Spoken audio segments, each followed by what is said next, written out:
All right, so get this. A listener sent us a bunch of documents about this local New Zealand duck hunting club. It's called Ducks Unlimited.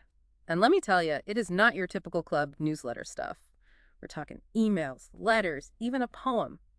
And they all hint at like some serious drama, power struggles, maybe even some secrets.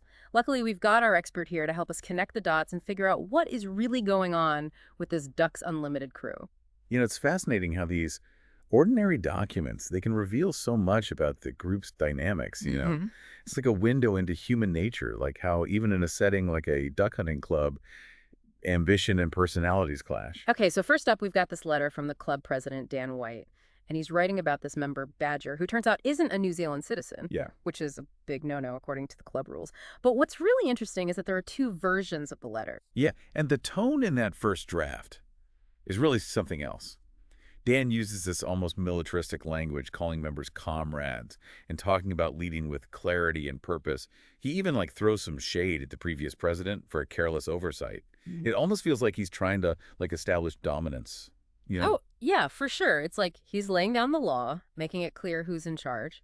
But then in the second version, he tones it way down. Yeah. It's much more diplomatic, almost like he realized that he came on too strong Mhm. and wanted to smooth things over a bit. What do you think that says about Dan's personality? It makes you wonder, right? Like maybe he's a bit insecure in his new leadership role. He wants to project strength, but also doesn't want to alienate people. Like maybe he's testing the waters, seeing how far he can push things. Hmm. Interesting. Okay, so we've got Dan trying to establish his authority. Then we come across this guy, Hayden Van Heerden. So this guy applied to Ducks Unlimited and got rejected twice.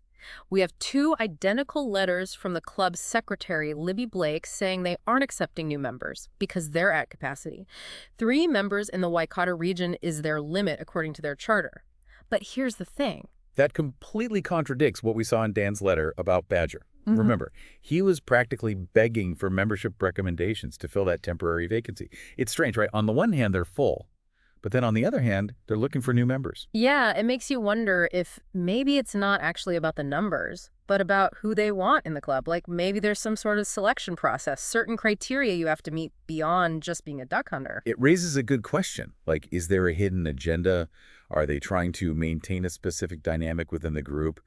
Or maybe exclude certain types of people? It definitely adds another layer of mystery to this whole thing. Speaking of mysteries, we've got this email from Dan to Libby that mentions a secret document. It's locked away at a law firm. He calls it Operation Chernobyl and says it's so dangerous and important that it can never be shown to anyone. What do you make of that? Oh, he just dropped a bomb into the story, right?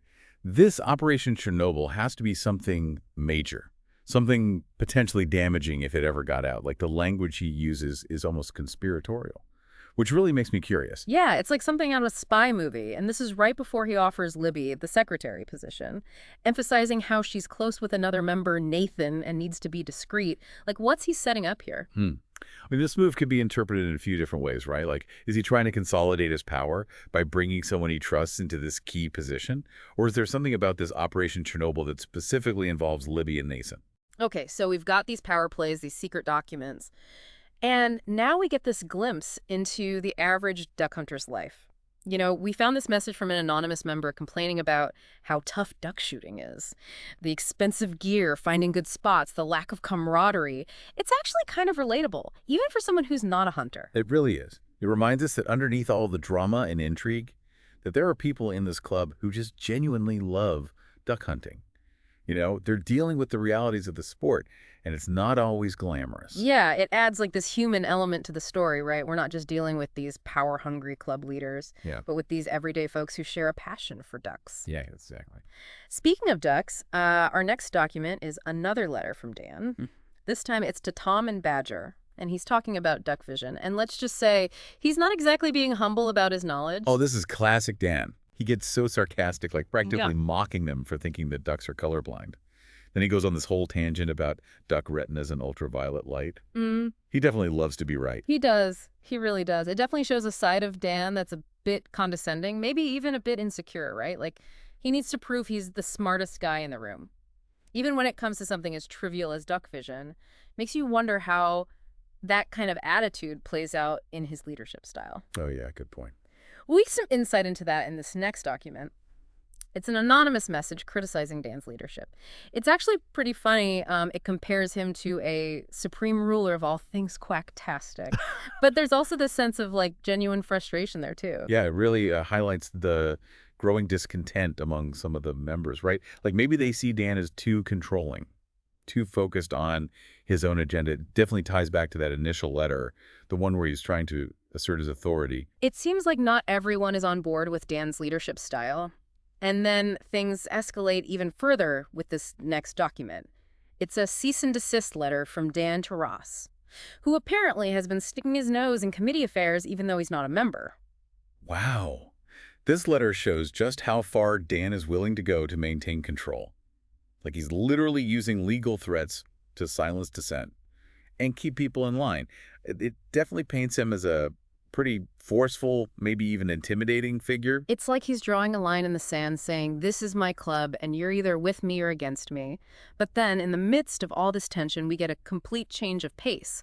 We have a poem. And a humorous one at that. It really is. It's an ode to this duck shooter who, Yeah. let's just say, isn't the most confident hunter. The poem describes him losing gear, missing shots, Right. and just generally being more of a comedic relief than like a skilled sportsman. Yeah, it's this like lighthearted break from all the drama, and it makes you wonder if it's about a specific Ducks Unlimited member, right? Like maybe it's this inside joke, a way of poking fun at one of their own.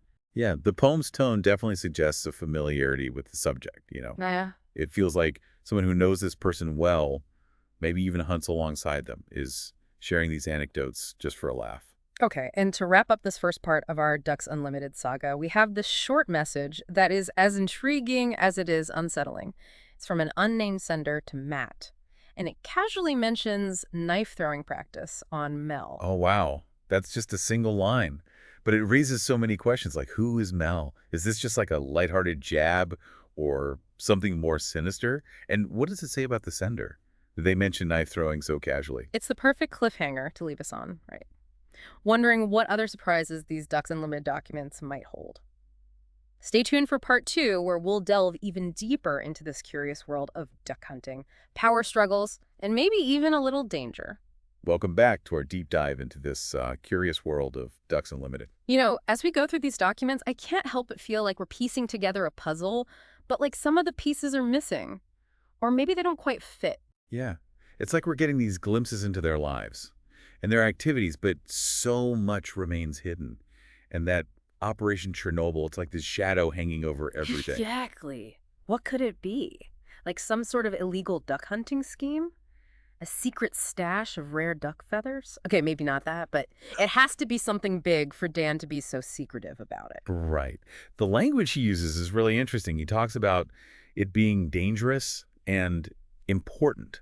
Like it could bring down the whole club. That makes me think it's not just like breaking some hunting regulations. It could be something that exposes like deeper conflicts or secrets within the group. Like what, though? What kind of secrets could a duck hunting club possibly have? Well, it could be something financial, maybe some questionable dealings with club funds, or it could be something that damages the club's reputation. Something that would make them look bad in the eyes of the public or other hunting organizations. It could even be personal, right? Maybe it's something that could be used to, like, blackmail or discredit someone within the club. Yeah, that's a good point.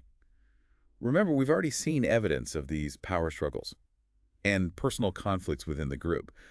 Operation Chernobyl could be like a weapon in those battles, something that gives one person leverage over another. And then there's that knife-throwing message. It's hard to shake the feeling that it's connected somehow. It's definitely unsettling, Yeah. especially when you consider the context of all these other documents. Maybe it's just like dark humor, but it's hard not to wonder if there's this darker side to this club. Something more sinister than we initially thought. Right. It makes you question everything we've seen so far. Are these just like harmless eccentricities? Or are we looking at a group that's capable of something more serious? It's like we stumbled into a mystery novel. Yeah, and we're the detectives trying to piece together all the clues. But the problem is, we only have these fragments of information. We don't know the whole story, and we may never know. But that's what makes it so fascinating, right? We have to use our imaginations, connect the dots, and try to understand what's really going on. It's like this psychological puzzle, trying to figure out the motivations and intentions of these individuals, based on their words and actions. And with each new document, the puzzle becomes more complex, the picture less clear. So, what do you think is the most likely scenario here? Is Ducks Unlimited just a group of guys with some quirky hobbies and a few secrets? Or is there something more sinister going on? It's hard to say for sure. I think the truth probably lies somewhere in between. These are real people with their own flaws and complexities. They're not saints, but they're probably not criminals either. But they're definitely not your average duck hunting club. That's for sure. There's this layer of intrigue here, this sense that something is not quite right. And that's what keeps us coming back, right? Trying to understand this strange and fascinating world they've created. Right, so we've got these secret documents, power struggles, hints of danger, and a whole lot of unanswered questions. Where do we go from here? Well, in the final part of our deep dive, we're going to take a step back and look at the bigger picture. We'll explore the themes of secrecy, power, and community that we've seen, running throughout these documents. So maybe we'll get a little closer to understanding the truth about Ducks Unlimited. So we spent the last two parts of this deep dive, like wading through the murky waters of Ducks Unlimited. And I gotta say, it has been a wild ride. It really has. Hmm. We started with these, seemingly mundane documents, but with each layer we peeled back, we just found more complexity, more intrigue, and more questions. Yeah, we've got Dan the president, who seems determined to rule with an iron fist. We've got secret documents, whispers of dissent, and that unsettling knife-throwing message that still has me looking over my shoulder. It's like we stumbled upon this small-town drama, but with elements of a thriller. Oh. But, I think what's really captivated us is how this story reflects broader truths about human nature. Okay, explain that. Well, think about it. This tiny duck hunting club in New Zealand, it becomes like this microcosm of society at large.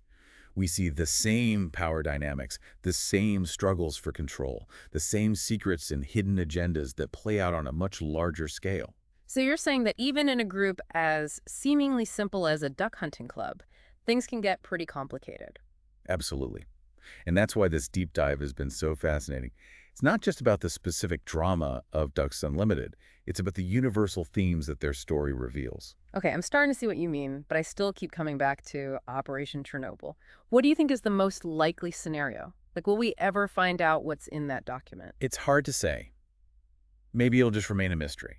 A piece of the puzzle we'll never quite solve. Or maybe somewhere down the line, more information will come to light. And it'll shed new light on the whole situation. Imagine if someone leaked the document, though. Oh, it would cause a major rift within the club. Alliances could shift, accusations would fly, and Dan's leadership could be seriously challenged. It would be like dropping a bomb into this already volatile situation. Or maybe Dan will just find a way to keep it under wraps, further consolidate his power and silence any opposition. That's certainly a possibility. He seems to be quite adept at manipulating situations to his advantage. But the more he tries to control things, the more likely it is that something will backfire. It's like a pressure cooker, isn't it? All this tension and secrecy building up, waiting to explode. Makes you wonder if Dan can maintain this level of control indefinitely. Yeah, that's the question, isn't it? Power can be intoxicating, but it can also be incredibly fragile. One wrong move, one exposed secret, and the whole house of cards could come tumbling down. So after all this, what's the biggest takeaway for you? What have we learned from our deep dive into Ducks Unlimited? I think it's a reminder that even in the most seemingly ordinary settings, human relationships can be incredibly complex. There are always layers beneath the surface, hidden motivations, and unspoken truths. And sometimes those truths can be more dramatic, more intriguing, and more unsettling than we ever imagined.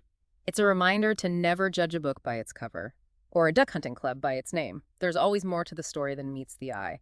And that's what makes exploring these hidden worlds so fascinating. Well, that's all the time we have for today. Thanks for joining us on this deep dive into Ducks Unlimited. And keep an eye out for more unexpected adventures in the future.